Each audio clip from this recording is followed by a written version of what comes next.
questions from the audience. I wonder if we should just take a few, and then we can respond to them all together. So, okay. Thank you. I have a question. What's the difference between the U.S. debt and the debt that African nations own?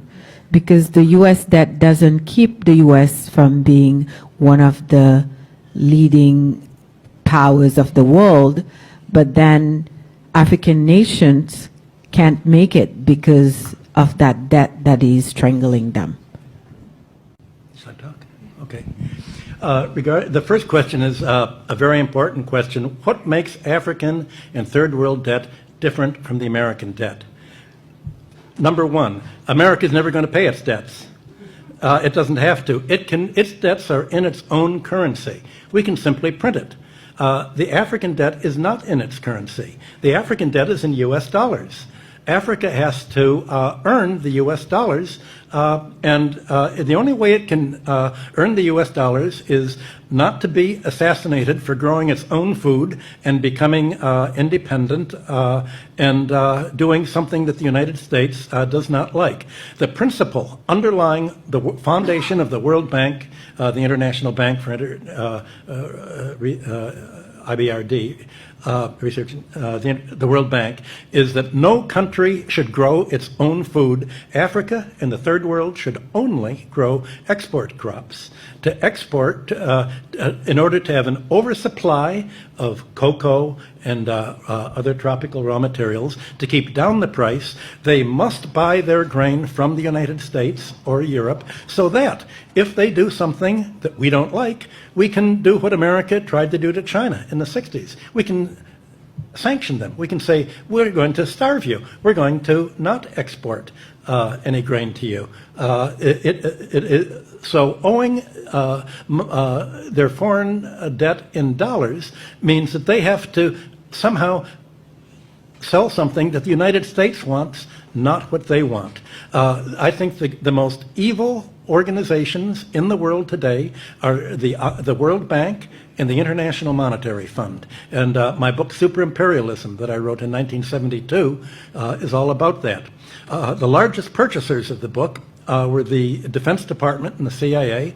I was immediately, the organization I worked for was given a $75,000, $85,000 Defense Department contract for me to come to explain to them how American imperialism worked, and they used it as a how to do it book. They thought it was just spontaneous, and I had written the book thinking that socialists in third world countries would do something about it, and indeed it was translated into Spanish and other languages, but it was really the Defense Department that applied most of this, and I was amazed when I was invited to the White House to explain how imperialism worked.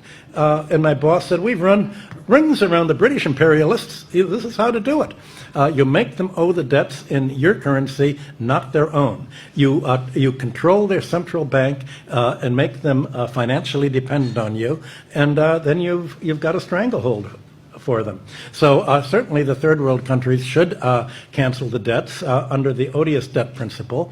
I haven't been able to convince any of them to do it because they said if we do that, the CIA will kill us. So how do you break that cycle? That's a problem I've not been able to solve. The other thing, when you were responding to the first question, there's also something we're suffering from in Africa, the devaluation of currency as another way of... Devaluation of? The currency.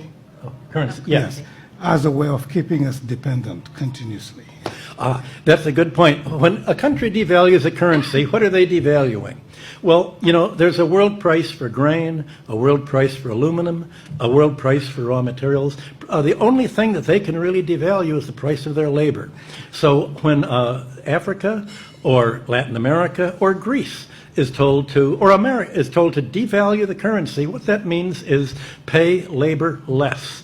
You have to squeeze out more to pay the top of the economic pyramid, to suck it all up to the top 10% or 1% or 0.1%. So devaluation is basically an anti-labor policy to prevent a domestic market and prosperity from developing. That is why